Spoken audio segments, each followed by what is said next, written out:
이제 다 함께 자리에서 일어나셔서 사도신경으로 신앙을 고백하며 영과 진리로 예배드립니다. 나는 전능하신 아버지 하나님 천지의 창조주를 믿습니다. 나는 그의 유일하신 아들 우리 주 예수 그리스도를 믿습니다. 그는 성령으로 잉태되어 동정녀 마리아에게서 나시고 본디오 빌라도에게 고난을 받아 십자가에 못 박혀 죽으시고 장사된 지 사흘 만에 죽은 자 가운데서 다시 살아나셨으며 하늘에 오르시어 전능하신 아버지 하나님 우편에 앉아 계시다가 거기로부터 살아있는 자와 죽은 자를 심판하러 오십니다. 나는 성령을 믿으며 거룩한 공교회와 성도의 교제와 죄를 용서받는 것과 몸의 부활과 영생을 믿습니다. 아멘.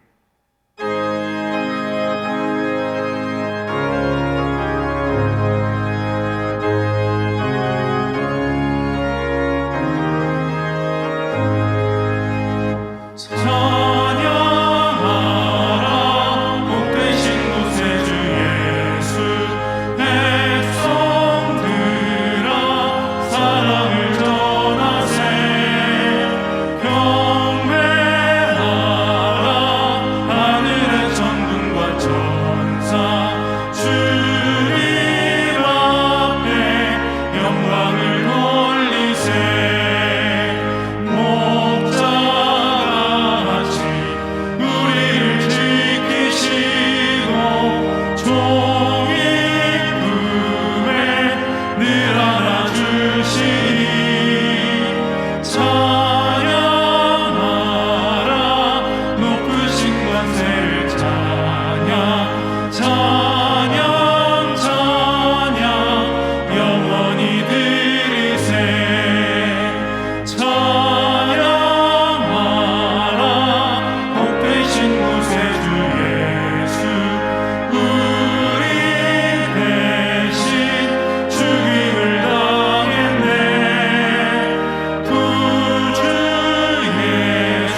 나의 기도하는 것보다 더욱 응답하실 하나님, 나의 생각하는 것보다 더욱 이루시는 하나님, 우리 가운데 역사하신 능력대로 우리들의 간구함을 넘치도록 능히 하신 주님께 모든 영광과 존귀 찬양과 경배를 돌릴지어다. 모든 영광과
오늘 우리에게 주시는 하나님의 말씀은 욥기 1장 20절에서 22절까지입니다. 욥이 일어나 겉옷을 찢고 머리털을 밀고 땅에 엎드려 예배하며 이르되 내가 모태에서 알몸으로 나왔사온즉 또한 알몸이 그리로 돌아가올지라. 주신 이도 여호와시오 거두신 이도 여호와시오니 여호와의 이름이 찬송을 받으실지니이다 하고 이 모든 일에 욥이 범죄하지 아니하고 하나님을 향하여 원망하지 아니하니라. 이것은 주님의 말씀입니다. 아멘. 여러분 얼마나 힘드세요?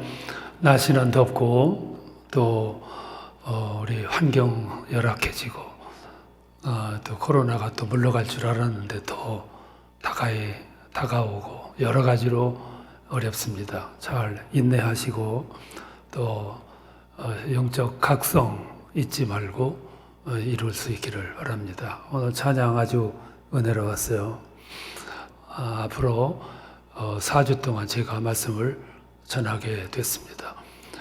모처럼 주어진 시간이기 때문에 전체 시간 주제를 그리스도인이 살아가는 이유라는 제목을 붙였고 매 주일마다 본문을 가지고 말씀을 전하려고 그럽니다. 오늘은 욥기서 1장 20절에서 22절 말씀을 비롯해서 하나님은 왜 나에게 이러세요? 라는 제목으로 지금 붙였습니다. 이 본문은 이제 욥에 대한 이야기인데요. 욥하면 우리들이 언뜻 떠오르는 개념이 하나 있는데 그것이 고난입니다. 아픔, 고난, 처절한 몸부림.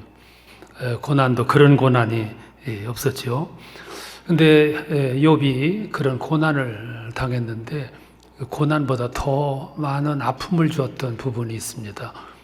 그 더 아픔을 줬던 게 뭐냐면 그렇게 내가 고난을 받는데도 불구하고 하나님이 아무런 말씀이 없었다는 거, 침묵. 이것이 욥으로 하여금 더 괴롭게 만들었습니다. 왜 그러냐면 하나님의 아무런 응답이 없다는 얘기는 혹시 내가 하나님으로부터 버림받은 것이 아닌가 하는 안타까운 마음이 앞섰겠죠. 그래서 욥이 견디다 못해서 이렇게 질문을 합니다. 10장 2절에서 내가 하나님께 아뢰오리니 무슨 까닭으로 나와 더불어 변론하시는지 내게 알게 하소서. 그렇게 하나님께 질문을 합니다. 왜 그러십니까? 그 말을 오늘날 버전으로 표현을 하면 하나님 도대체 왜 나에게 이러십니까? 이제 그런 탄원이죠. 안타까운 고백입니다. 실제로 어느 목사님이 그렇게 고백을 했다 그래요. 아내가 골수암으로 죽어가고 있습니다. 날마다 아내가 죽어가고 있어요. 그 모습을 바라보는 마음이 아팠어요. 내가 하나님을 위해서 열심히 일하는데 도움을 주셔야 되는데 왜 이럴까? 그래서 한 말이 하나님 나한테 왜 이러세요? 라고 탄원했다고 그래요. 뭐 그렇게 말했겠어요. 눈물로 기도했고 부르짖어 기도도 했겠죠. 근데 점점 아내가 옆에서 죽어가고 있어요. 근데 그 아내가 죽어가는 모습을 보는 마음보다 더 처절한 마음이 있었다고 그래요. 하나님의 침묵이. 아무런 응답이 없어. 혹시 나도 하나님으로부터 버림받은 것이 아니냐 하는 안타까움. 이것이 그의 마음을 더 아프게 했다고 그래요. 그래서 이렇게 생각하기로 했다고 그럽니다. 내 고통이 하나님의 선하신 섭리 아래 있음을 깨닫게 하소서. 우리의 삶에는 아픔이 와요. 고통이 오고 고난이 찾아옵니다. 누구한테나 찾아와요. 지금 여러분들도 이렇게 앉아 계시지만 속마음으로는 하나님 나한테 왜 이러세요? 라고 탄원하고 부르짖고 싶은 심정을 가진 분들이 한두 분이 아닐 거예요. 이게 오늘 우리들의 현실입니다. 그런데 더 고뇌스러운 것은 그렇게 탄원을 해도 여전히 하나님은 아무 말씀이 없으시다는 거. 우리들이 알아야 할 겁니다. 다만 한 가지 전제할 것은 있어요. 오늘 내가 당하는 아픔과 고난은 모두 쓸모없는 것이 아니라 다 이유가 있다. 의미가 있다. 그리고 결국에는 하나님은 선으로 이루실 거다.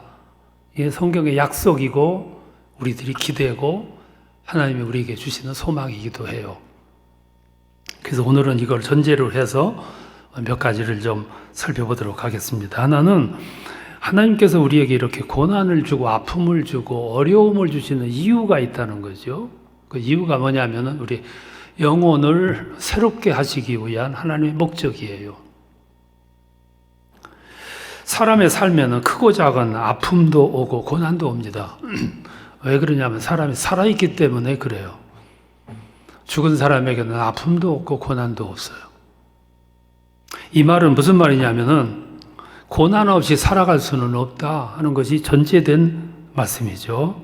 또 이 말씀은 무슨 말씀이냐면 사람이 살아가려고 하면 반드시 아픔도 고난도 이거는 수반할 수밖에 없는 거다. 이걸 성경이 전제해 주는 말씀이에요. 그래서 그 과정을 거쳐서 여물어지고 성숙해지고 더 나가서 영혼이 빛이 나게 하고 인생으로 하여금 한 단계씩 그레이드를 높여가는 그런 목적이 들어 있는 거죠. 그래서 욥이 고난을 묵묵히 견뎌냅니다. 인내하면서 가다가 이렇게 고백을 해요. 23장 10절에 가서 내가 가는 길을 그가 아시나니 그가 나를 단련하신 후에는 내가 순금같이 되어 나오리라. 구역에서는 정금같이 되어 나오리라고 그랬어요. 순금, 정금 귀한 거잖아요. 여러분 이 세상에 정말로 귀한 것들 이 과정을 거쳐요. 순금이 어느 날 길 가다 보니까 돌멩이 속에 순금이 있어요. 이런 법은 없어요.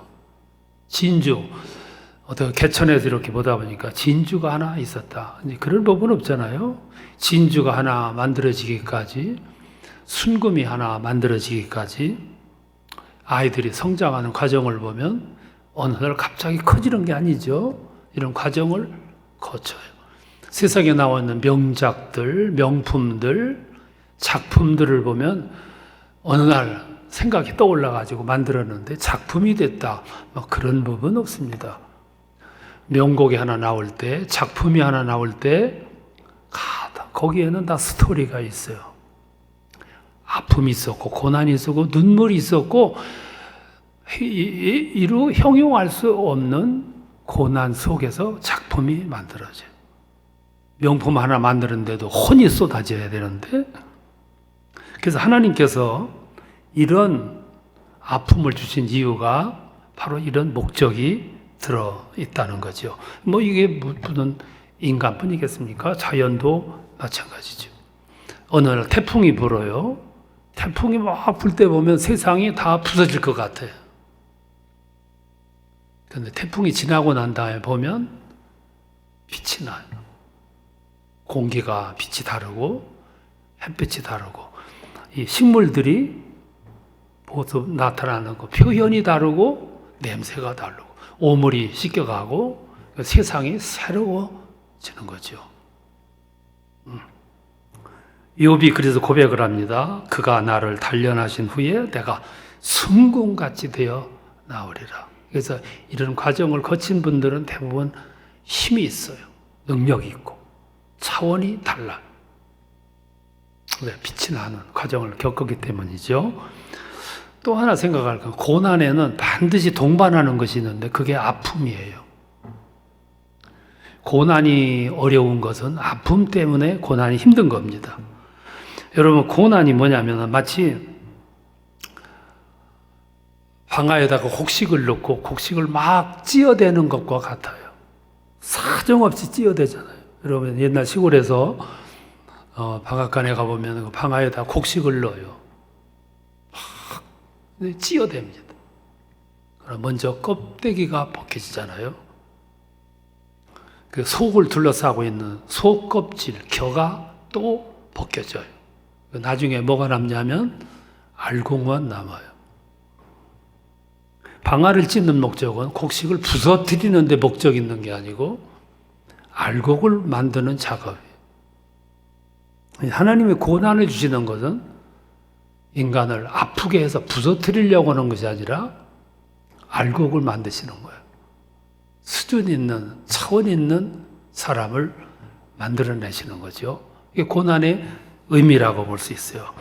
욥이라고 하는 사람이 하루아침에 다 잃었어요. 자식도 잃었고 건강도 잃었고 재산도 잃었고 다 잃은 모습을 보고 아내도 가출을 해버렸어요.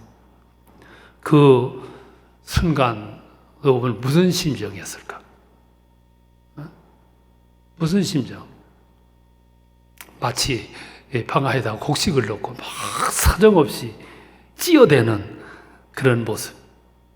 그래서 욥이 이렇게 그 심정을 표현합니다. 9장 17절에서 그가 폭풍으로 나를 치시고 까닭없이 내 상처를 깊게 하시며 나를 숨쉬지 못하게 하시며 눈뜰 사이가 없고 숨쉴 사이가 없을 만큼 야 몰아치는 방아 찢는 모습이죠. 문제는 그런 고난이 어느 적정한 시간에서 끝나줘야 되는데 길어져요. 내가 상상했던 시간보다 길어져. 인내의 한계가 오는 거죠. 욥이 처음에는 인내를 잘 했어요. 잘 인내했습니다. 근데 시간이 가면서 지쳐가기 시작해요. 나중에는 한탄합니다. 비관해요. 그리고 우울증에 빠집니다. 3장 3절에서 이렇게 말합니다. 내가 태어나던 날 죽어 나왔더라면. 그게 우울증 증상이에요. 11절에서 어찌하여 내가 태어서 죽어 나오지 않았던가. 믿음이 없어서가 아니고 인간의 한계에서 오는 넋두리죠. 그러다가 비명을 질러요. 6장 2절에서 나의 괴로움을 저울에 달아보면 바다의 모래보다 무거울 것이다. 그런 모습을 보고 친구들이 와서 위로를 해요. 5장 18절에서 하나님은 아프게 하시다가도 싸매시고 상하게 하시다가도 그의 손으로 고치시나니 더 참아라. 그러니까 욥이 이렇게 대답을 합니다. 6장 11절에서 내게 무슨 기력이 있기에 더 기다리며 참겠느냐. 이게 욥의 심정이에요. 지금 우리들 가운데도 현실 삶 속에서도 이 환경에 처해 있는 분들이 너무 많이 있어요. 우울증에 빠지는 거지.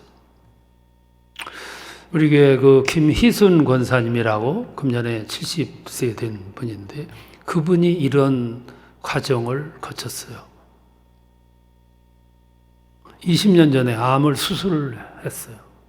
20년 만에 또 재발이 됐어. 재발이 돼서 가서 진단을 해보니까 온몸에 다 퍼져 있어. 그래서 열고 다 제거했어. 가슴도 제거하고 자궁도 드러내고 췌장도 발췌하고 대장도 다 떼어내고 간도 절제하고 어느 날 갑자기 이 상태가 뭐냐면 방아에다가 곡식을 넣고 막 쥐어대는 눈코 뜰 새 없는 어느 날 보니까 순식간에 이런 상태에 빠지게 됐어요. 그분이 수술을 받고 이 상태에서 병원 침대에 이렇게 누워서 무슨 생각을 했을까? 무슨 생각이 떠올랐을까? 하나님, 나에게 왜 이러세요? 그 생각이었겠지. 근데 욥도 10장 2절에 보면 내가 하나님께 아뢰오리니 무슨 까닭으로 나와 더불어 변론하시는지 내게 말씀하옵소서. 속 시원하게 말씀 좀 해보라고 말이에요. 근데 욥을 더 심각하게 아프게 한 거는 아무 응답이 없었다는 거죠. 그럼에도 불구하고 응답이 없어요. 그래서 외칩니다. 13장 24절에서 주께서 어찌하여 얼굴을 가리시고 나를 주의 원수로 삼으시나이까. 아유, 심각한 외침이죠. 그러다가 이렇게 절기를 해요. 19장 26절에서 내 가죽이 벗김을 당한 뒤에도 내가 육체 밖에서 하나님을 배우리라. 이게 욥의 신학이에요. 욥은 이 환경에 처해서 하나님 나를 거들떠보지도 않는다 생각을 한 그때에도 말하기를 하나님 아무 응답도 없고 나를 본 척도 안 하시지만 그럼에도 불구하고 내가 죽어서라도 하나님을 만나서 물어보리이다 그 말이야. 이게 무슨 말이냐면은 그럼에도 불구하고 나는 하나님을 놓지 않겠다는 고백이에요. 이게 욥의 신앙 고백, 신학. 그럴지라도 나는 하나님을 예면치 아니하리다. 그 김희순 권사님이라는 분, 이 욥의 심정이에요. 한꺼번에 이게 막 몰려왔어. 한꺼번에 몰려와. 얼마나 심각한 얘기예요? 그래서 제가 이렇게 물었어요. 권사님, 얼마나 하나님을 원망했습니까? 뭐라고 원망했습니까? 그러니까 의외의 대답이 왔어요. 목사님, 저는 하나님을 원망해 본 적이 없습니다. 한 번도 원망 안 했습니다. 그러면서 이렇게 얘기해요. 그러면 무슨 힘으로 이겼냐? 그랬더니 두 가지 때문에 이겼다는 거예요. 하나는 그럼에도 불구하고 나는 찬양을 잊지 않았습니다. 몸에 항암 주사기를 꽂고서도 나는 찬양을 유지했습니다. 찬양이 나를 살렸습니다. 두 번째, 나는 만나는 사람마다, 전화하는 사람마다 나를 위해서 기도해달라, 중보 기도해달라는 걸 요청했습니다. 그리고 아플 때마다 그 중보 기도해주는 분들의 중보 기도의 힘을 체험했습니다. 나는 이 두 가지로 이겼습니다. 그래서 제가 그분에게 이렇게 얘기했어요. 욥보다 낫다고. 욥보다 위대하다고. 내가 이 권사님의 이 투병 사실을 설교하면서 사람들에게 그대로 얘기해도 되겠냐? 얘기하시라고. 누군가에게 도움이 된다면 하시라고. 그러니 그분의 영혼이 얼마나 빛이 납니까? 반짝반짝 빛이 나잖아요. 그러더니 하는 얘기가, 목사님, 제가 그렇게 했더니 하나님은 또 다른 복을 주셨어요. 제가 대장을 다 넣으면서 인공항문을 만들어 밖으로 내놨는데, 근데 1년여 시간이 지나다가 보니까 대장 한 부분에서 이 장이 자라나는 걸 발견했습니다. 사진에 나왔어요. 그래서 거기에 대장을, 항문을 재생을 해서 밖에 있는 대장을 안으로 넣어서 회복했습니다. 지금은 다 회복이 돼서 3개월에 한 번씩 가서 검사만 받으면 됩니다. 지금 여러분 건강하세요? 꼭 할 일이 있습니다. 아픔을 당하는 사람, 아픔이 잘린 사람 기도해 주는 거예요. 그 중보 기도가 어쩌면 그 생명을 살리고 인생을 살린다는 거죠. 우리가 하나님을 알 길이 없습니다.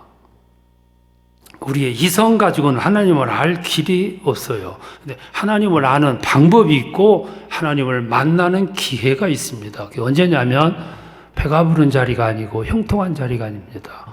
아픔의 자리예요. 사람들은 편안할 때는 하나님에 대한 개념이 없어요. 신앙생활에도 편안한 생활을 하는 사람들은 실감나게 하나님을 만날 길이 없어요. 우리 세상을 살 때 기도의 제목이 평안이고 배부름이고 형통이고 성공인데 그 마냥 좋아하지 말아야 할 것은 어쩌면 그것들은 불행일 수도 있다는 거예요. 그래서 부자들, 건강이 보장된 젊은이들, 오늘 형통한 사람들, 성공한 사람들은 한결같이 하나님과 멀어진 삶을 살잖아요. 형통이 다가 아니고 평안이 다가 아니라는 거죠. 그럼 언제 하나님을 실감나게 만나고 할 수 있냐면은 하나님 만나는 공통된 시간이 있어요. 그게 모자람의 시간이에요. 배고픔의 자리, 아픔의 자리, 고난의 자리, 실패의 자리, 그리고 나의 한계를 절절히 느끼는 그 자리, 거기가 하나님을 만나는 자리예요. 그래서 아픔, 고난, 배고픔, 실패, 부족한 지점, 어쩌면 그 지간은 축복의 지점이고 하나님이 찾아오는 자, 내가 하나님을 만나는 자리가 될 수 있다는 거죠. 삭개오를 보세요. 돈 버느라고 정신없을 때, 수입이 좋을 때, 그리고 잘 나갈 때, 그때는 이웃도 민족도 하나님도 개념이 없었어요. 근데 언제 눈을 뜨게 됐냐 하면은 이 세상에 나 하나밖에 없다. 절절히 느낄 때 그는 뽕나무에 올라가요. 왜? 예수를 만나기 위해서. 누가 그러하여금 뽕나무에 올라가게 만들었냐면 절절히 이 세상에는 나 혼자밖에 없다. 이걸 느낄 때 그 자리가 축복의 자리죠. 그래서 신앙 안에서 고난도 아픔도 부족함도 어쩌면 이거는 축복의 시간이에요. 결론입니다. 그러면 우리에게 주어지는 고난들, 아픔들, 괴로움들 어떻게 극복할 수 있냐? 극복할 수 있는 방법은 없어요. 비법도 없어. 다만 알 것이 하나가 있어요. 그건 뭐냐면은 그런 자리에 처하거든 그 자리에서 고난을 해석하는 기준을 바꿔야 된다는 거예요. 그 기준이 뭐냐면 우리가 고난을 터널이라고 비유하잖아요. 터널이 앞이 꽉 막힌 터널을 가는 것이 아니고 마지막 터널 끝은 빵 뚫린 터널을 지나가고 있다는 거. 그게 고난을 해석하는 기준이에요. 결국 욥이 그러다가 긴 터널을 참고 인내해서 마지막 끝을 보잖아요.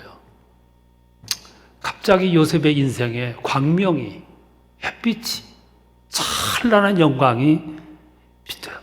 그리고 욥기서 마지막 장이 42장이잖아요. 42장의 제목이 여호와께서 욥에게 복을 주시다라는 제목이에요.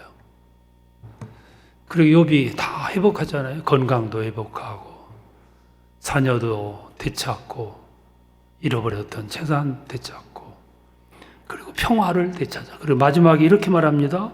42장 16절 그 후에 욥이 140년을 살며 아들과 손자 4대를 보았다. 여러분 성경의 모든 이야기는 공통점이 하나를 가지고 있어요. 그것이 뭐냐면 하나님을 떠난 인생은 마지막에는 한결같이 공허함으로 끝난다는 거예요. 진리예요, 이것이. 사울이 그랬고 이세벨이 그랬고 아합이 그랬고 유다가 그랬어요.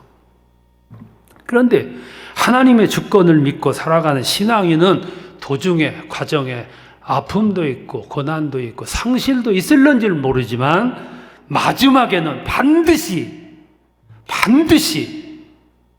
하나님의 선하신 뜻으로 결론 난다는 거예요. 합동해서 유익하게 하시는 하나님의 역사가 반드시 일어난다는 거죠. 그 말은 하나님은 우리 인생의 진정한 목자가 되실 뿐만 아니라 우리 인생의 주인이 되신다 그 말이에요. 그래서 우리 신앙 고백해야 됩니다. 어떻게 고백해야 되냐면 하나님께서 나와 함께 하시면 나는 모든 걸 할 수 있습니다. 모든 걸 감내할 수 있습니다. 더 나가서 하나님이 나와 함께만 하신다면 나는 오늘도 내일도 미래도 우리의 운명도 걱정할 필요가 없다는 것을 나는 믿습니다. 왜? 주님은 나의 목자시기 때문에. 오늘은 이런 확실한 신앙 고백을 가지고 살아가야 오늘을 지탱하고 승리할 수가 있습니다. 오늘 미래를 내다보면 캄캄하지요? 근데 분명한 것은 우리 주님은 모든 것의 마지막에는 아름답게 결실 맺는 하나님만의 방법이 있다는 것. 이걸 믿고 오늘도 승리를 자축하면서 살아가는 여러분 되시기 바랍니다. 그것이 오늘을 살아간 신앙인들의 삶의 이유입니다. 하나님은 왜 나한테 이러세요? 그리고 나서 하나님은 역시 나의 목자십니다. 이런 고백이 가슴에서 벅차게 터져나오는 그런 축복의 삶이 이루어지시기 바랍니다. 이제는 우리 주님 예수 그리스도의 은혜와 하나님 아버지의 사랑하심과 성령님의 교통하심이 온 성도들의 머리 위에 그리고 예배에 참여한 우리 성도들에게 국가적으로 어려움 당하는 우리 민족의 앞날 위에 영원토록 함께 하시기를 축원하옵나이다. 아멘.